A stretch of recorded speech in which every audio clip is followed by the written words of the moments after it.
Okay, so the other thing that somebody asked was whether or not they could move sticky notes in a sefer on Shabbos. One. The sticky notes and the tabs, like the colorful tabs, like the ones that he has in the Shulchan Aruch. Yeah. So a fellow, Scott Richards, wanted to know if we could move it on Shabbos. You know what? What's his problem? Taking it off, ripping it. What is that? A shayla? He just wanted to know if they're allowed to be moved. It's one time. The store poisons no moves. I want to move them.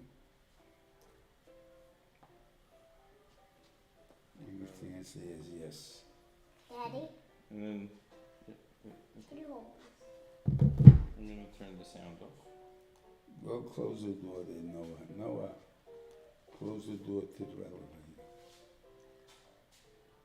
No, the real door, not the elevator door. You see the big door? And from the outside. Close the outside elevator door, the big white one. She gets scared. She's trying to figure out how she's supposed to go into the elevator and close it. Daddy, this door? Yeah, that door.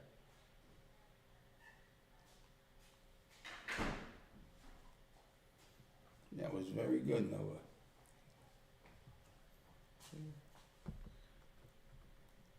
You understand? You can hear me?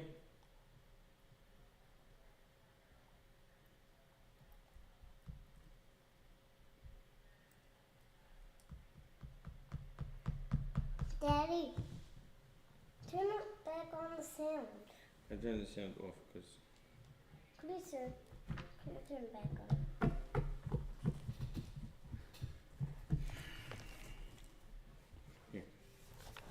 you understand? Can you hear me?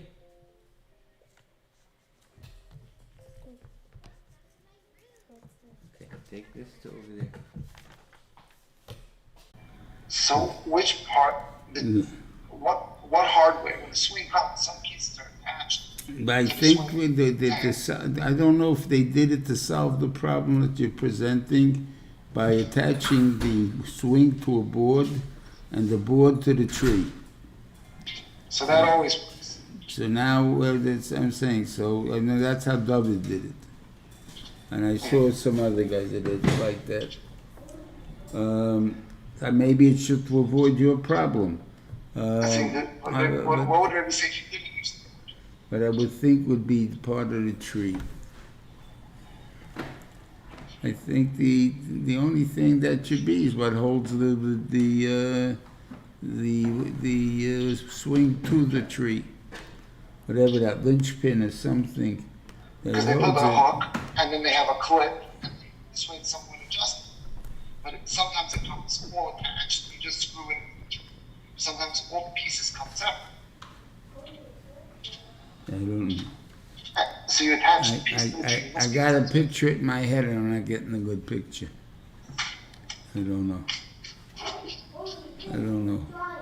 But I think maybe talk to David about it. Because he has them in two places that I know of. He hung them up. Ravi hung one up. Dr. Avi. Why they did it, how they did it, and so on.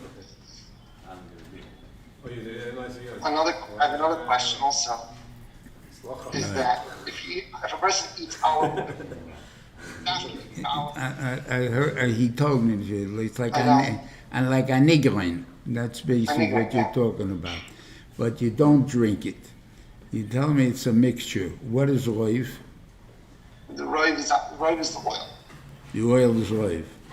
It's small amounts of everything else. Then it should be evaporates. But it doesn't, even though it doesn't look like it. That doesn't, I don't think that makes a difference. No, So then it would still be heads. it evaporates. Thank you.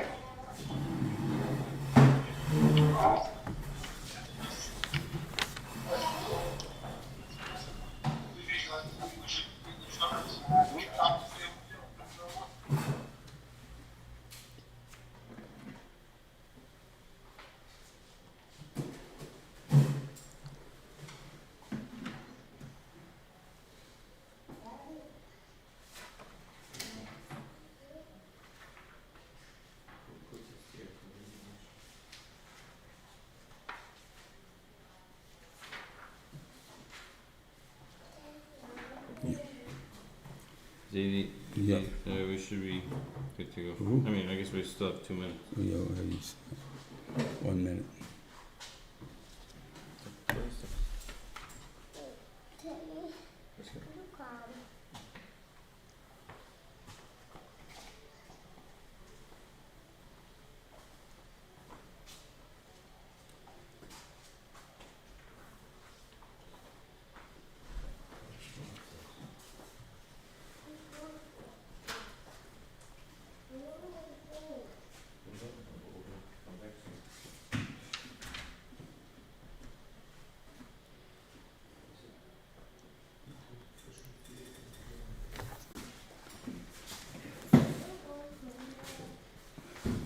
But no, Shabbos. Rashi brings down on the Indian of Behalosicha that Aaron was disappointed, sad, I don't know whatever lashon you want to use, about the fact that not he and his shevet were included in the mice of the wagons and the oxen, or in the madrei, or in bringing korbanos. It seems from Rashi only really on the korbanos was the time.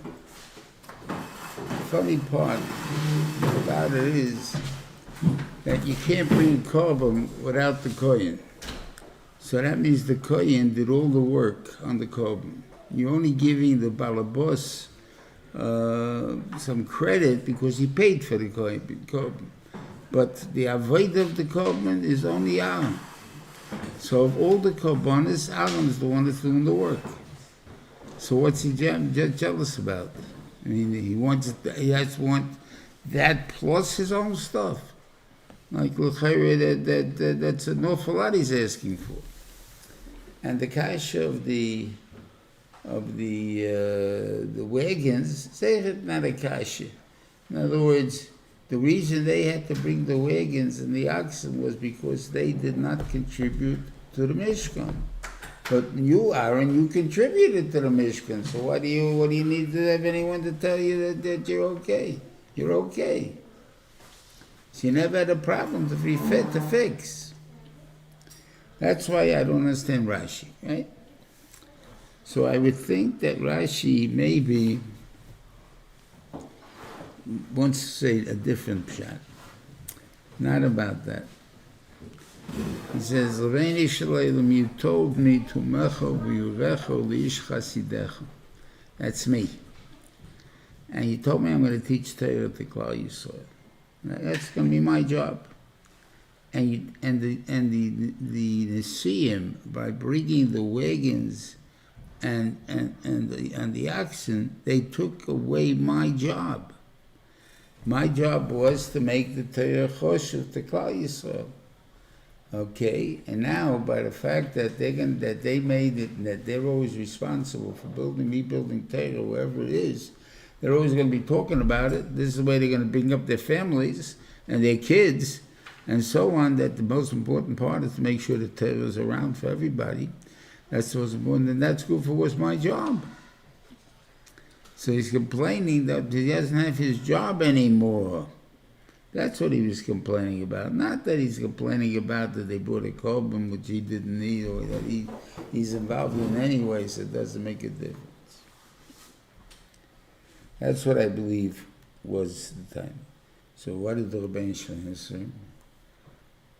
I gave you a different job. You're right, to talk about Torah, and the Torah is the most important part, that a Yid can't live without Torah. It has to be Torah. It's got to be the main factor in a person's life. All these things, you're right, that's a very big, important thing. But you can't become a Talmud Chacham unless certain things are drilled into you. The whole knowing how to read, it's not a push of the mices. There's a lot of repetition and nochamo. And it's a funny thing that if the parent would give certain assignments to children, they get very upset. You don't love me, you hate me, you give me all these crazy assignments. A teacher gives it, no problem. Why? Because that's the job of a teacher, to be different, to do things that are strange. But the Siyum, or the guys who are complaining, and look at the Siyum, they have no such place.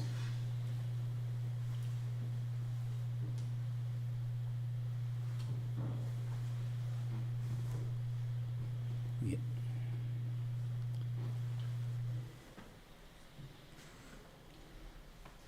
Now you see that this was the job of the Kohen, because he said there's two things.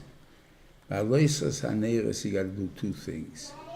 One is you got to make sure that the fire, that the Kohen puts to the menorah, that when he takes away the wick, it's going to still be burning full strength.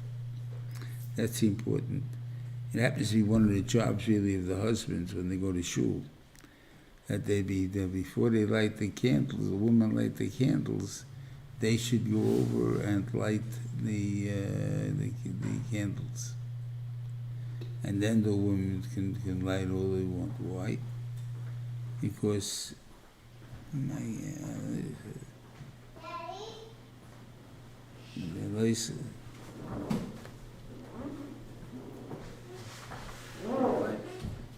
Pre-lighting candles.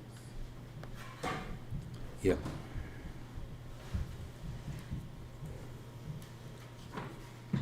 So the reason for it is if you I guess the biggest moshel where it happens is probably by Chanukah licht. Is that if you try to go fast to light your Chanukah licht, you'll find that one somewhere in the middle went out. You have to relight it. Like, why do you have to relight it? Because you didn't light it. Other shall have this olam. That's the chiyuv of lighting. In order now, a woman, if she would light fast, and she makes her bracha, and she sees that it went out, she's stuck, because she can't put it on anymore, because she's recovered Shabbos already. So in order to make sure that doesn't happen, they want the husband to light the wick first, and by him, if it happens, it happens. It doesn't happen, because he's not making a bracha, it doesn't make a difference.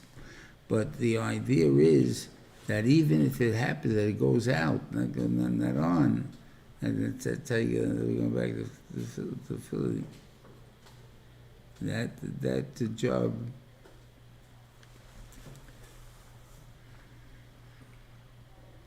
So it won't go out again.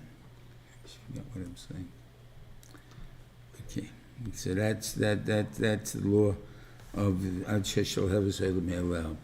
And the second thing is, it says, so Rashi brings down, they had to have a stool in front of or a step, or whatever you want to call it, in front of the menorah. The menorah, the maximum, even using Chumash Shiur, would be about 6 feet. To light the menorah, even a kohen 5 feet can light it, because all he needs is the candle up. His hand will go up about a foot, and he can reach all the candle wicks that are there. They have to be lit. So what's your problem? So Shiva said, no. From here, you see, you have to look down into the menorah to make sure that nothing is ma'akiv. The shal heves olam me'aleha.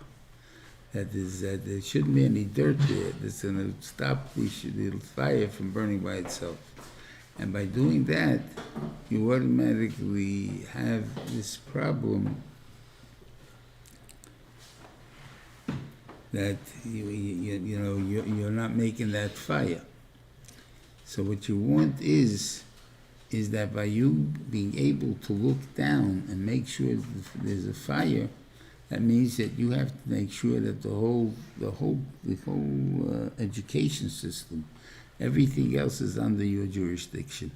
You have to make sure that there's nothing standing in the way of the kid that's to learn, and the kid learns. Both things is right. And that's a bigger job than just to give over a few hashkafas of Torah. With that, everybody has to have those hashkafas, and it's true, but they're not there's no chiyuv for that. That's not the big thing that's given to the Kohen. That's for the families. And unfortunately, in this day and age, the yeshivas have to generally do everything on that. You have over the concept of that shkofis that I say, plus how they get to do with it. After that, it talks about the Rebbeinu Shalom taking the Leviim to work for the Menayel Tachas, the Kehanim. That's the thing. That's what he says, the Leviim. So the reason that you can take the Leviim, he said the Yom, this is a lotion that he uses. Ki nisuna nisunei mikdei ki li kol b'chor b'bnei Yisrael v'odem abeim b'yem ha'keshi kol b'chor b'eretz Mitzrayim Dashi li kol b'chor b'nei Yisrael. Rashi brings this down, or the posuk, the same posuk exists in Parshas Bamidbar. I don't remember if he spoke about it then. But anyway, the pshat is this, that b'yem there was no kedusha of a Petah Rechem. The only kedusha of Bechor that exists was the Bechor of. Bechor Reim did not exist. What created the Bechor Reim? That the Rebbeinu Shalom wanted that there should be no kind that the Rebbeinu Shalom was a liar. So therefore he made, and it had to be Ein Bayish Ein Shom Meis. So I don't know what the ones who had no boys, what shot in that, if a girl was taken. But in the case here, we had a Petah Rechem. The reason why the problem was, what was the Rebbeinu Shalom so worried about it? You see, the Bechor in the family died, no Bechor in the family didn't die. No, what's going to happen is because the Neshei Mitzrayim used to be mezaneh dafke with single fellows, not guys who have wives, dafke with single fellows. And therefore it was possible that each single fellow gave her his Bechor. So it's possible that in one family you can have 10 kids, right? And they can all be a Bechor. But that would mean that there's 9 other houses that's not a Bechor. And therefore, even though he's an older son, but he's not a Bechor anymore because he's the second son of the husband, right? So if that's the case, the kids won't die. And if they don't die, they'll be the Ben Shem's a liar. You see, we have firstborns in this house, and he hasn't died. And in this house, we have non-firstborns, and they died. So what's the Ben Shem nothing to do with Bechor? So because of that, I at least was Magdish, the Bechor Ha'ein. So the Petah Rechem also died. So even though there was no Bechor of in that family, but if it was the first baby born in the family of the woman, that was enough to kill her. To kill him. And therefore, for the kill he had to give him some kind of Kedusha. This Kedusha is in Parshas Boy, and it's a transient Kedusha. It's not really a Kedusha that's forever, but we have to redeem it. There's a chiyuv on us to redeem it. In the Parsha of Kaddish Likol B'chol Petach Yisrael, it doesn't say at all to redeem.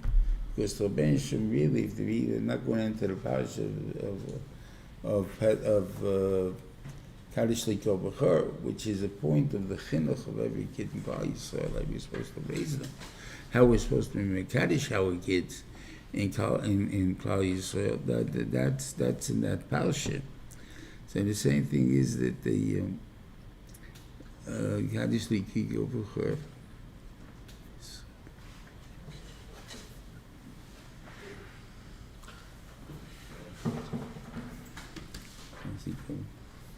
Okay, so so we're not interested in being al stayinian of Mikadosh Likol B'chor. That we want to stay. That's why you don't mention any pidyon over there. Abalamaisa Ligabi, the kid himself, the next parsha of Kiviyacha tells you to be poided the kid. So if that's the case, so the ikar is the kedusha is a pidyon. But it's a kedusha that's redeemable. The godless of the Levium are, they took a redeemable kedusha and made it permanent and hereditary. That's the godless of the Levium at that time. But Lemaise, that's not what he's talking about over here.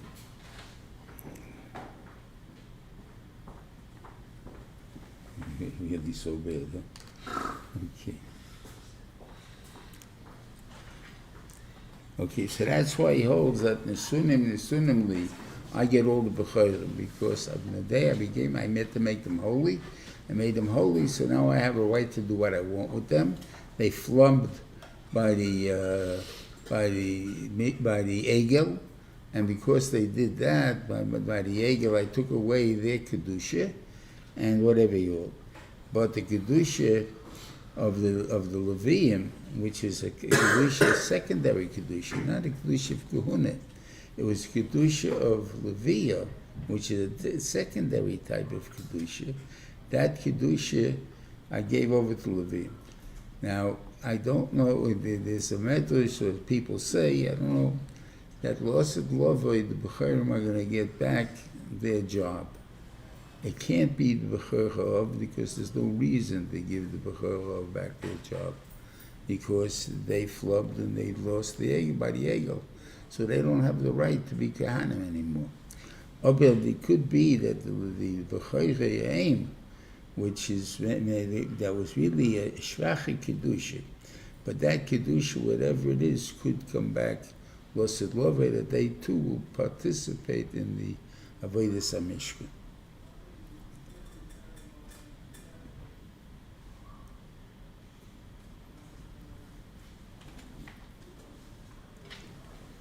Okay.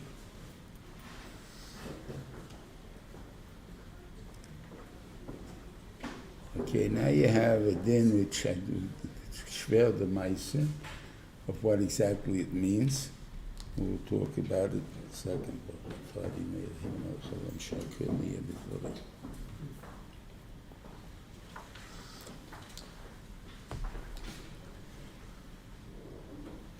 It says over here that Leviim start work at 25 and they work until 50. If you remember in the beginning, in Osai, they counted the Leviim from 30 to 50. Why? Because they work from 30 to 50. So the question is, what's this 25? So the Gemara brings down that takes 5 years to learn their work. Okay, you have to understand what that means. I don't understand it clearly.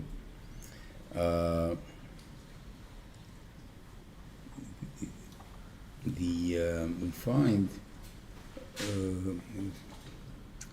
in the end of the fifth parak of Pirkei Avos, you talk about, you start off teaching a child Chumash at 5, Mishnayos at 10, Gemara at 15, and then 20 he's finished and whatever it is and he's going out.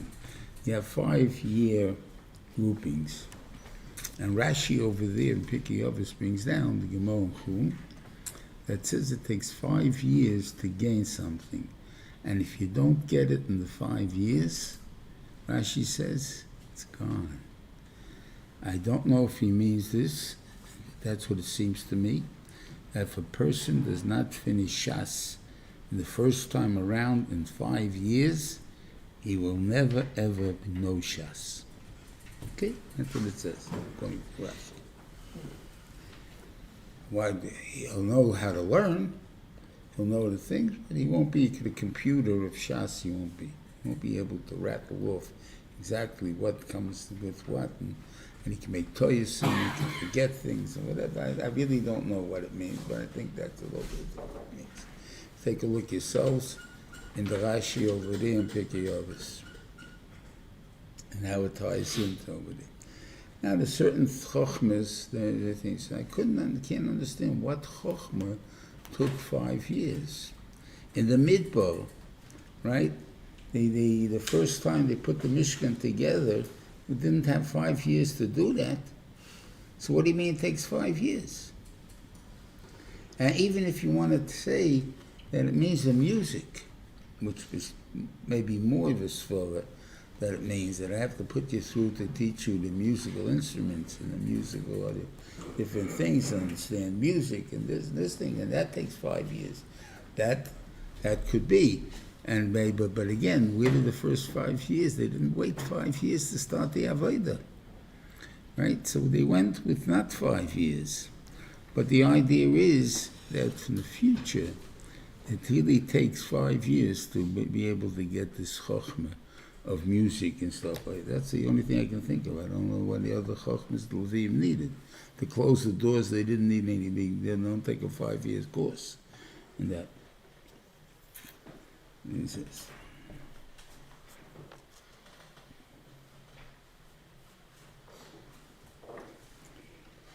Pesach Sheni is again referred to as Korban Hashem, and it's chorus, because that hashkafa that the Korban Pesach is supposed to give you is chorus if you don't have it. Now, what is this hashkafa that's so much interesting here? It seems to me, from Seforim here, Seforim before, that the idea is that we worry about everybody in Klal Yisrael. Klal Yisrael is made up of four children, unfortunately. One, even the Ben Rosh. And Klal Yisrael was very happy about the Ben Rosh, as we saw when we learned Bo. Now, why were we so happy about that? There was, because a Yid can go, and we always have a chance to bring him back. And that's a chiyuv on all of us, to go back and bring back everybody we can from Klal Yisrael. It's a chiyuv. We can't give up on that. Obviously, we have to use seichel. We can lose what we have in trying to bring people back. But if we have and we're successful, we have to bring people back. If people don't believe in that, they're eva on the Korban Hashem. Now, that's the hashkafa that the Meshach wants established. And you're supposed to bring a Korban to establish it. And if you don't have that belief, that's chiyuv kolos.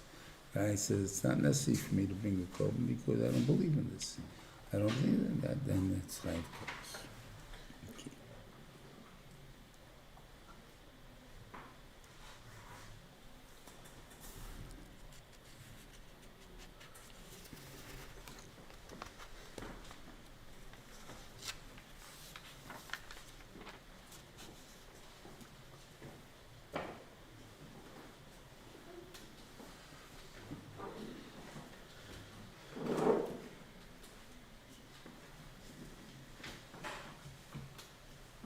Okay. You have in the Hashem, the Torah tells you that the Levim moved, that the Mishkan moved for a day, month, even a couple of days, a month, a year, and longer.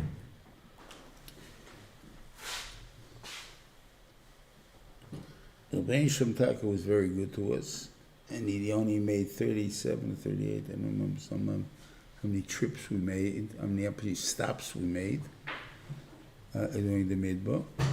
But a bunch of them were made very fast. It was on the way to Eretz Yisrael. When we were not going anywhere, we stayed in one place. And the Meshach was good instead of that we stayed in that one place. But it says 3 times, Al Pi Hashem Yachenu, Al Pi Hashem Yisrael.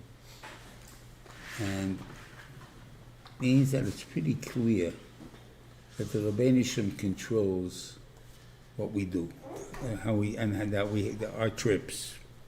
Okay. Then he talks about Shtei Chatzaitzos. Okay, we'll talk about that again in the part, right.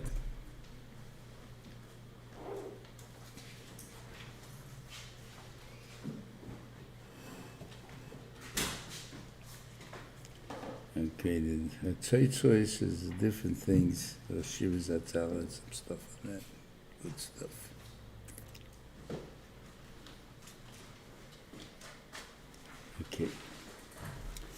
And he tells you, the Parshas tells you that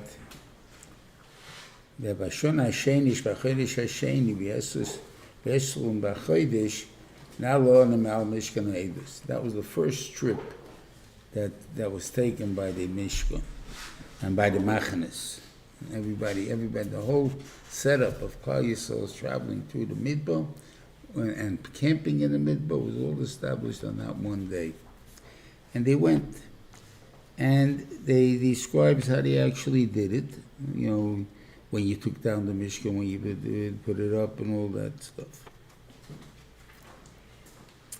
And it tells you where they left. They left Midbar Sinai, and they went and stopped in Paran. So you see an interesting thing, that there's a bunch of places that seems to be divided. It's not called Paran. Kibbutz HaTaiva, Chatzeros, all of these, they're all Paran. Because he says that's where they stopped in Paran, and these things happened in Paran then, because they didn't move and after that till the next stop. So obviously, Paran was a big place, and to differentiate in Paran where things happened, when you call Chatzeros, when you call this, when you call that. But there's Midbar Paran, so it could be different places altogether.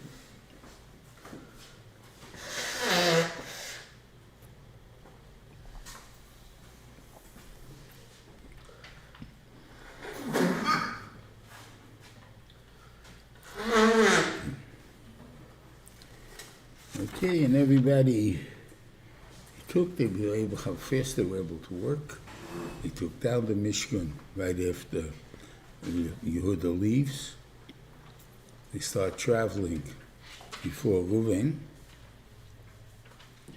And after Reuven goes to Gרשון, when the Mishkan is already rebuilt by the time they got there, so they worked pretty fast, and then came the two other machnas. Okay.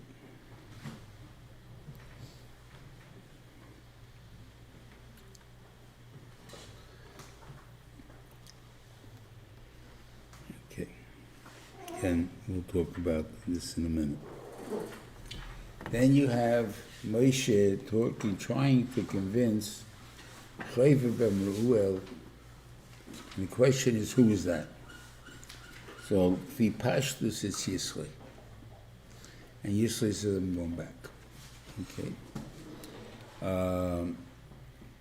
Others that it was his son. And then he saw, because that was, and by using different names, you'll think they want to just the son. But he's not going. What exactly is the point of bringing the story in? I guess I don't know. But in the end, we all know that they land up in Eretz Yisrael. The Keni are in Eretz Yisrael. That's B'nai, what do you call B'nai, of Yisrael. So they land up in Eretz Yisrael in the end. So what do you mean they didn't, this thing, what did he mean by it? That he argued he's not going for it, not so much for this period of time. Rashi said he went back to Megaira's family. So then what was the argument? Was Moshe, I was telling him, don't go back to Megaira's family? Why would they tell him that? Of course I don't go, but meet us in Eretz Yisrael in a month from now, or 2 months from now, 5 months from now. So I don't know exactly what the Torah is trying to bring here, because the Chayre, in the end, they did come. And it says also in Yisrael that Yisrael went back. So again, the same thing, that Yisrael went back to Mimigaya, the families. So there was a purpose in it. Okay. But maybe he meant, don't forget, at this time, we still didn't have the Meraglim yet. So they were thinking it's coming in 11 days, we're going to be in Eretz Yisrael and conquering it. So when he asked them to come with them, I'm asking you only for a few days. Come with us, we'll be in Eretz Yisrael, establish yourself, and then go back and be Megai your family. And they felt the other way. Could be, in the end, so maybe the Torah is telling us this point, that sometimes you see that if they would have agreed to stay in the Midbar, he'd be there 40 years. Never get back to me, Megaring his family. And stuff like that. So therefore, sometimes the fact that a person wants to do something and he does it, that it's not an al-shazach, even though it seems to be against, what he should be doing. But Lamaisa, the Ben Shalom tells it doesn't work that way. I want it to be this way, and I'm going to make it that way. Like we spoke before, he goes in everybody's, what do you call it, and controls everything. We'll see that in a minute, the mamish in the psukim itself. Anyway, the Klal Yisrael does the first an aveira here. The Torah doesn't stress it, the Torah doesn't injure it too much, but it says, Vayisu mehar Hashem derech shleishos yomim.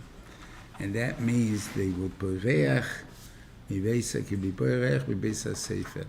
like kids running out of school. In other words, we're finished with it, time to go. Right, Baruch Hashem, we're finished already, let's go. And that's a time, and that's a big time. And that's why they put Vayihi ben Soya in the middle. Even Soya doesn't belong here. And it's very exact to say, I don't know, because I don't know where it does belong, because there are some that hold this as a halacha of a Sefer Torah b'fnei atzmai, or at least a Chumash b'fnei atzmai. So in reality, we're dealing with 7 Chumoshim, right? Because this is one by itself, so the Bamid was split in 2. So therefore you have 7 now. So there's 7 Chumoshim. Okay. Again, what is it telling you by Aharon? That for the Shekhinah to rest on Klal Yisrael, we need 22,000. We need 22,000 frume. Not that I don't know. But the Shekhinah does not rest in Klal Yisrael without 22,000. Maybe that's the problem of different periods of history, that the Shekhinah didn't come down. We didn't have as good a time as we should have had, because we didn't have 22,000 in one place at one time. Okay. It says, Vayihi Yom Ki Misayin Minra, which is the second Averet. So Rashi brings down that, first of all, no, I'm sorry. So what did they say? It doesn't say here they said anything. Rabbi Yozna Hashem vayishma Hashem vayicher Rapoi. So Rashi, what's K'misayim B'ra? Ein Isayim Eloshen Alila. Mevakshin Alila, they were looking for something to complain about. But it doesn't say what they actually complained about. So I'll tell you what the Rosh Hashanah. Then it says over here a little bit weiter. It says, what did the Ben Shem do? Vayishma Hashem vayicher Rapoi vativa b'ameish Hashem v'atoichel b'ktzei hamachne. It burned in the end of the machne. So Rashi two pshatim. The end of the machne means the low lives or the greatest, right? And the greatest because there was a time that that they said Vayirus Hashem Vayochlu Vayishlu Vayochlu Vayochlu. So he treated the Rebbeinu Shalom or the Shekhinah like an everyday occurrence. So for that itself is a chiyuv of a neinish for it. It's not a pashat zach. You got to realize who the Rebbeinu Shalom is. You give cover to a makom of that's kedusha, and so on. And that's a tainan Klal Yisrael. And therefore, he would talk about the biggest. So the Rosh Hashanah said, what could the biggest have complained about that the Rebbeinu was able to kill him now? So he says, this that we said before, I said the point, stressed the point that took said 3 times, that I told you when to go and when not to go. Imagine a Talmud Chacham, The guy's sitting and learning. And all of a sudden he hears the bugle, right? And he has to, we're leaving, we're ready to move, right? I'm in the middle of a tesis, right? A big tesis. The guy said, Melosnit Lama. Melosnit Lama. They have all these mitzvahs, they stick in the middle, they make you daven. You have to daven, you can't learn when you daven, right? So Melosnit Lama. So you can't really think they, especially on the holidays, really Melosnit Lama. That complaint is what was the Messiah. Now it's a complaint. It's a complaint. It's a made-up complaint, obviously, because the Bench knows when you should learn and when you shouldn't learn. But the Maisa,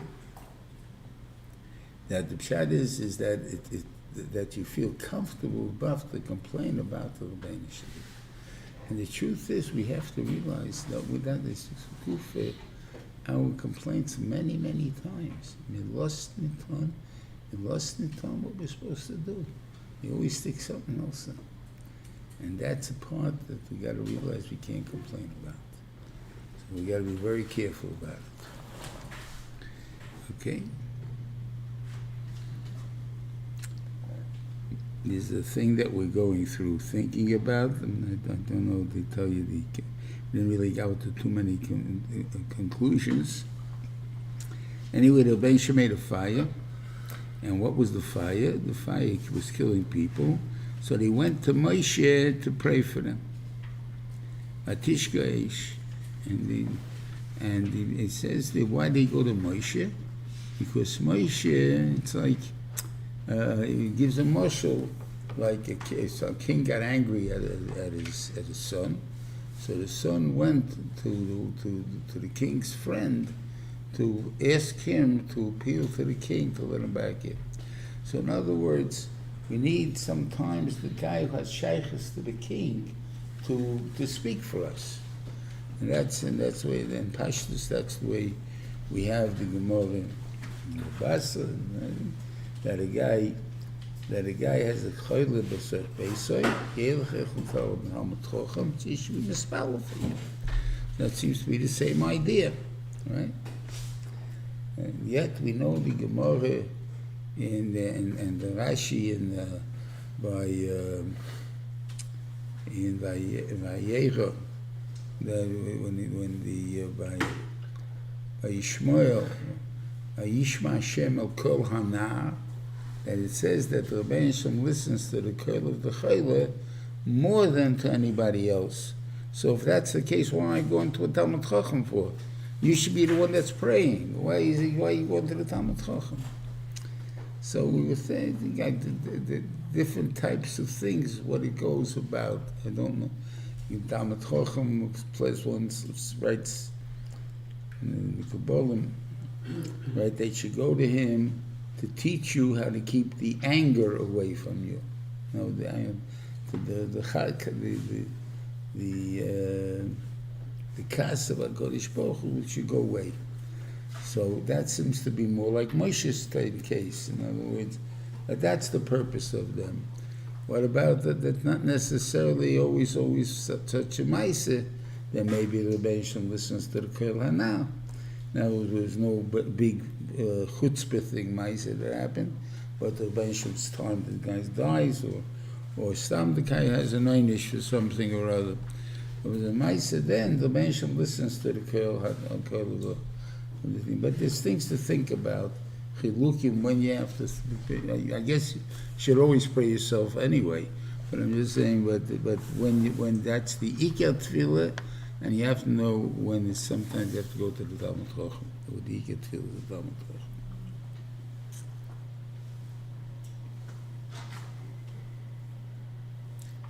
Now to the hardest part of, I think, to the really Chumash Shiur, as far as I found, the Asafsuf, in other words, the Kivros HaTaiva, brings down a story like this. At Nemesis, the Rebbeinu Shalom Asad Arayis, and people were upset with that. guess you can't complain because you said Nasa Nishma. So what are you going to complain about? So you committed yourself. All of us, I don't like what I committed myself to. I don't like it. About what can you do? The nature of people is if you can't complain about what's right, they complain about something that's a wrong thing to complain about because it's nothing to complain about. They made up an alila. We have to have something to complain about. So we're going to complain about a sheker. And that's what they did.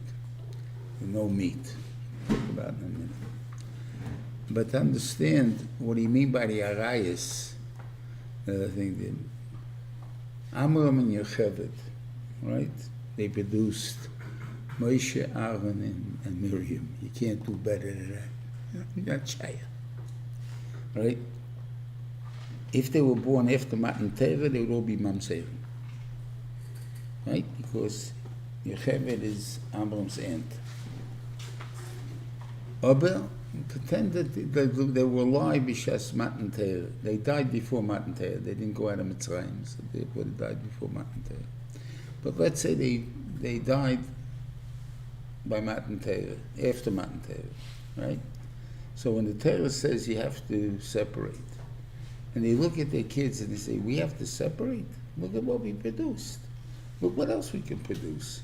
Why should we separate? Well, that's what we're talking about. Not talking about Stam Arayis, because they want the taiva and this and that. Talking about, could be even good Jews. They produce tremendous keichesin. Why should they have to separate now? I mean, how could it be emes, this Torah? The Menachem says so, what can I do? I got to separate. But l'maaseh, it's a good taina. Okay. That's...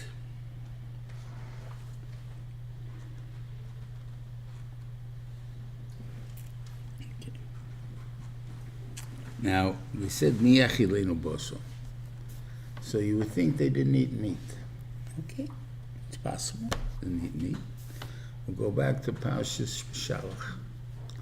And in Parshas B'Shalach it says, Ba'erev titim boso, ba'boker titim lechem. That means they ate boso, they ate the slaughter every night.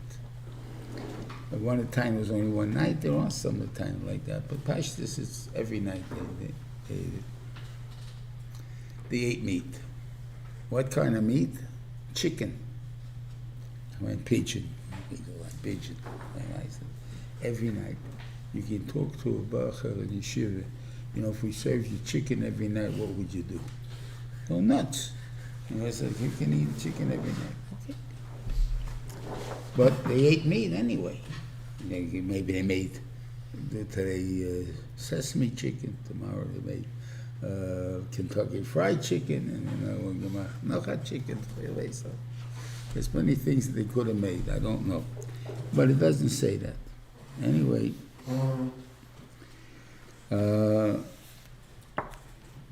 it went out. Now I'm going to skip a piece just to get to the part that happens to be Machlekes Rabbi Akiva and Reb Shimon. Is Moshe not Bikeres or not? Akiva says he is, and Shimon says no. Okay. Why is he not Bikeres? Because he says, the Rebbeinu told Moshe, how am I going to feed them? And the Rebbeinu said, Ayad Hashem Tiktzah. So you see, the Rebbeinu was what he called. They said the Rebbeinu couldn't do something, and the Rebbeinu could do it. But why didn't he get punished? Someone did sin it, this and that. I don't understand that. If you go keep shutay, I don't understand that. If it's put in the Torah, it's not Betzina. Everybody knows Moshe Rabbeinu was not Bikeres. There can't be such a thing. Okay? And when you were talking about Sheish Meyes, you talk about 4 million people. Kids under 20 also going to want meat.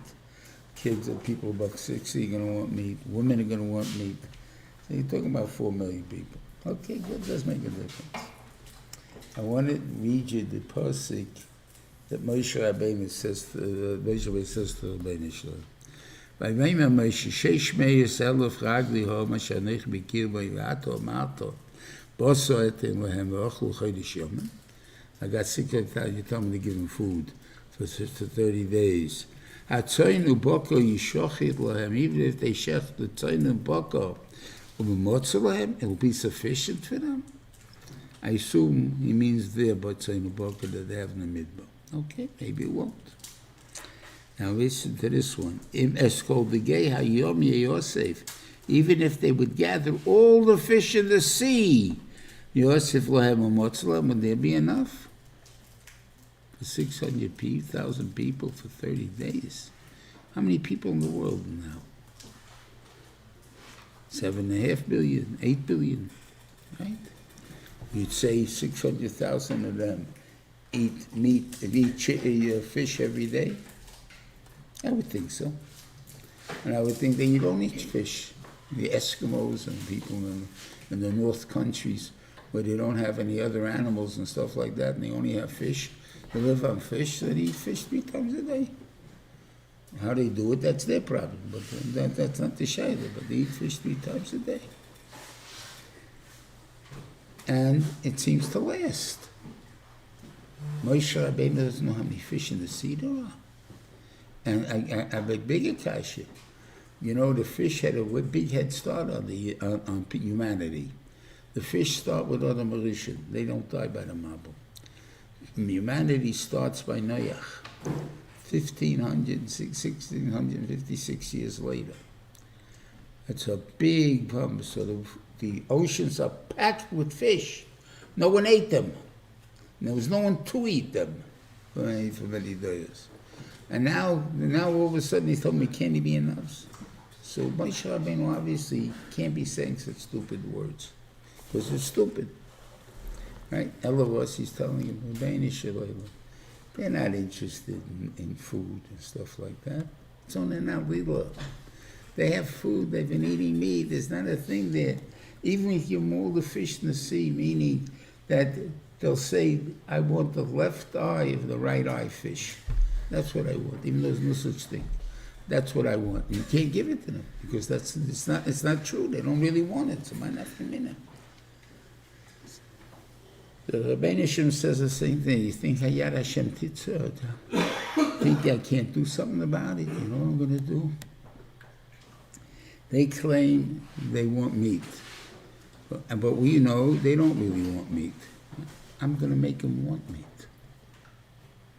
That's what I'm going to do. I'm going to make them want meat.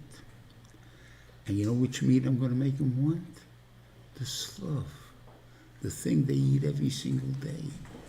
And they're going to go crazy. They're going to know that the least guy who's going to pick up, he's going to have asor chamorim, he's going to have 10 piles. Every person, the slowest, the least capable, will have 10 piles of slav. What are you going to do with it? You're going to eat it 3 times a day, the whole day.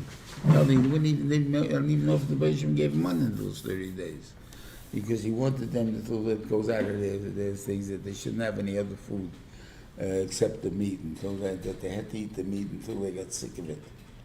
So it could be that there wasn't even any money. It doesn't say that, so I don't know. But that would be a point that the Beisham did. So the Beisham made such a thing possible. So that means the Beisham controls my desires, what I want, my Yitzahoris. So why do I have them? I thought in the Shegitz. No, the Beisham puts the Yitzahoris into you. Why are you supposed to do it? You're supposed to have Kvishas HaYetzer. You're supposed to become bigger because you have the Yetzer. I didn't free you from having Yetzer. I never did that.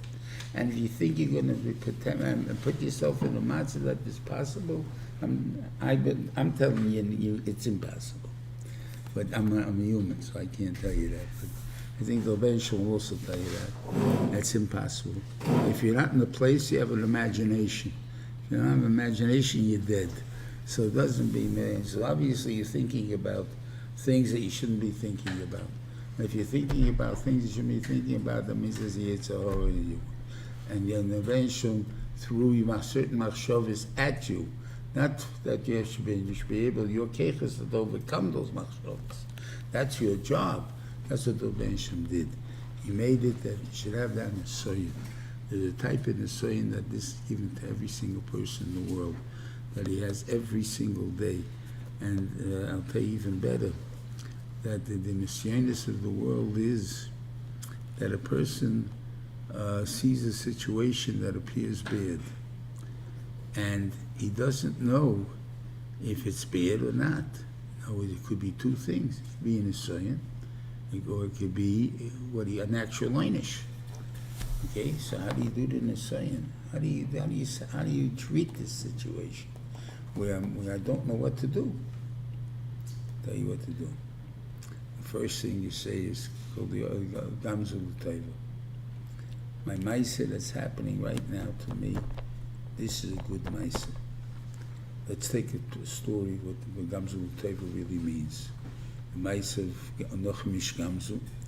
He was assigned to go to the Roman emperor with a box of jewels, and with that he was going to bribe the emperor to take away a gzeira that he made. Okay, he comes to a place wherever it is there.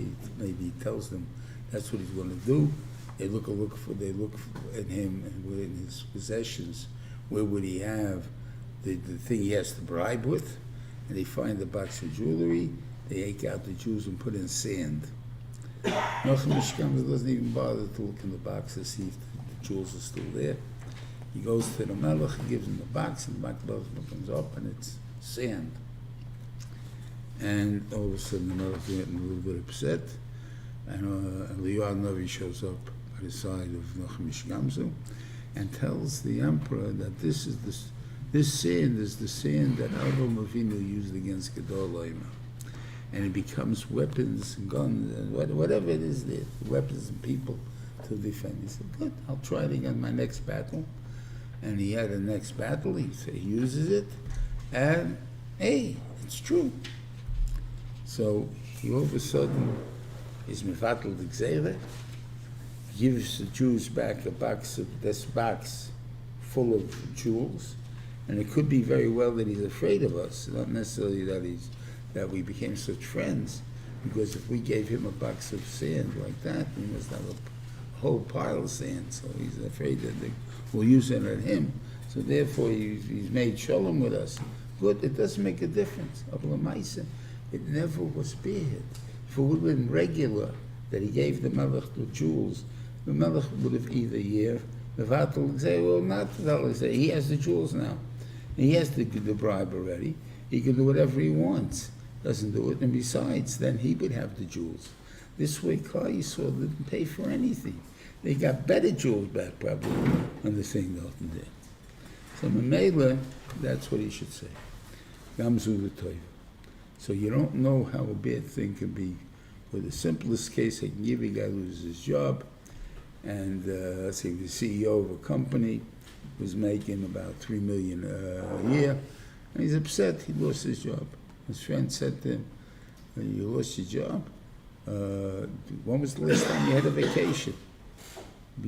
Before I started working for this company, they made me work like a fellow. If that's the case, now you have time. They must have given you a package. Oh yeah, they gave me about $10 million. Oh, you have that kind of money. So when was the last time you sat and learned? Since I left yeshiva, I didn't get a chance. Why don't you take a year off? Relax. And he takes his year off, sits around and learns in the yeshiva. It's the first vacation he had in years. And then his friend offers and says, I've always been in this business like you were in. I never offered you a job because I don't steal employees from other companies. But now that you're not working for them, I'll double your salary. Okay, something like that. Would you say it was ever bad? It was the best thing that ever happened to him, was getting fired. Right? So it's up to the person how he looks at it. So when the end, it's no good. Now, it turns out, let's say you got fired and you can't get another job, you can't get things, and you don't rest up, and if Taka felt haven't got what to eat and stuff like that, then you say, Kol Diavracham on the top of it. Then you see why? Because that comes from Maisur Rabbi Akiva. That Rabbi Akiva came to a town, he wanted to be invited inside, and nobody invited him. And he had to sleep in the street. That means in the street, like in a non-comfortable area, in the cold. And he wanted to learn that night, and he had this candle, and it kept blowing out. He had his donkey, it gets eaten up. He had his rooster to wake him up for Vatican, and gets eaten up. So he's out in the cold, with animals out there that eat up donkeys and roosters. I mean, it's not pretty safe out there. And the next day he comes in what? He comes into town. He finds the whole town is wiped out. And if he would have been invited into a house, he would have been killed. If the donkey would have brayed, they would have found him. If the rooster would have crowed, they would have found him. They would have seen his candle, they would have found him. So basically, he lived, right? But it was a bad night. You can't say that night was a good night. It's a lot better than getting killed, that's true. But it was not a good night. That's the part that's trying to tell you. Not a good night. And that's the part. It's not this kapora. There's a lot of things that come from this thing. Okay.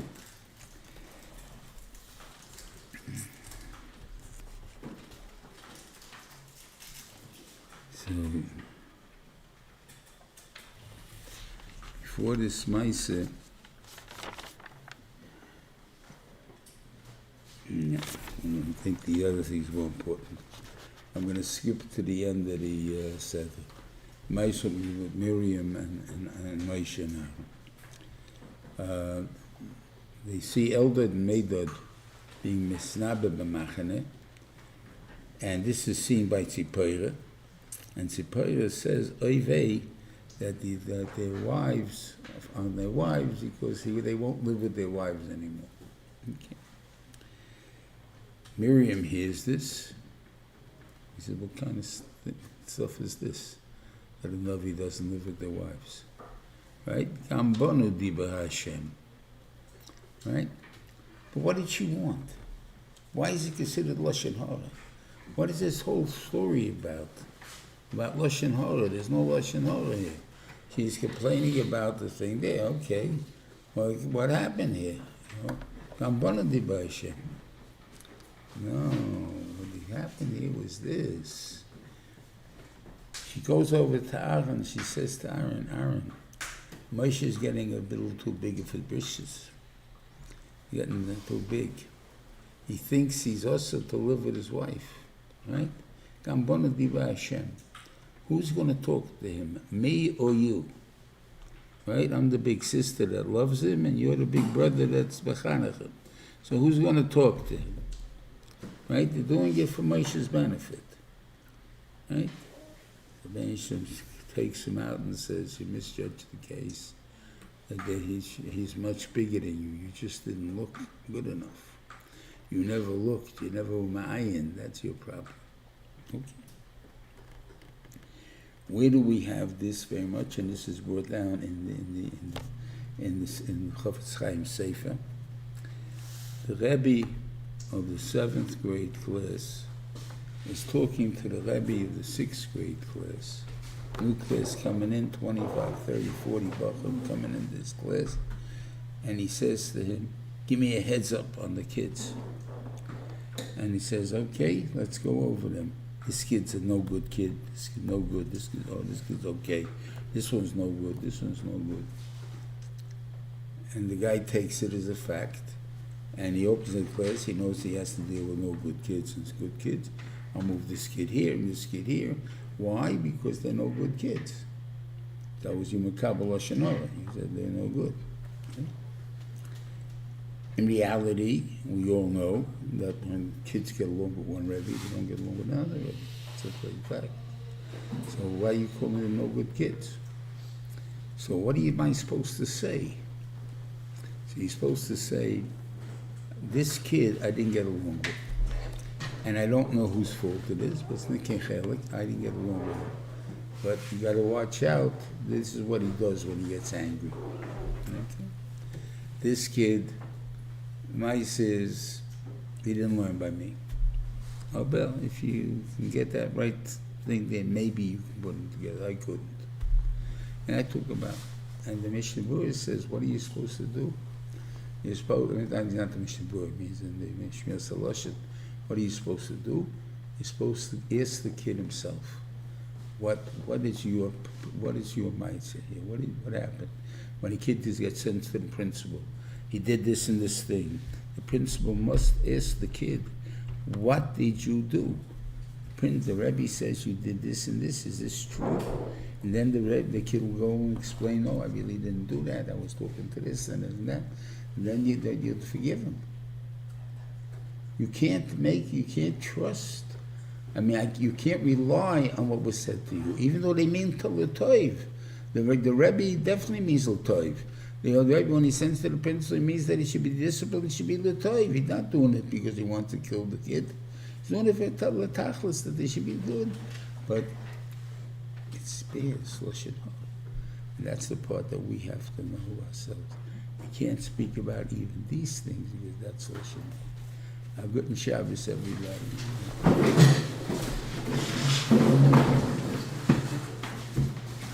Shabbos, Rebbe. Good Shabbos to Rob. Good Shabbos to everybody. Good Shabbos. It says the litzvah itself means that it wasn't actually that they did that, but it was a practice on them. Like Rosh Hashiva said, they needed 5 years in order to prepare them. So it fits in with the litzvah itself.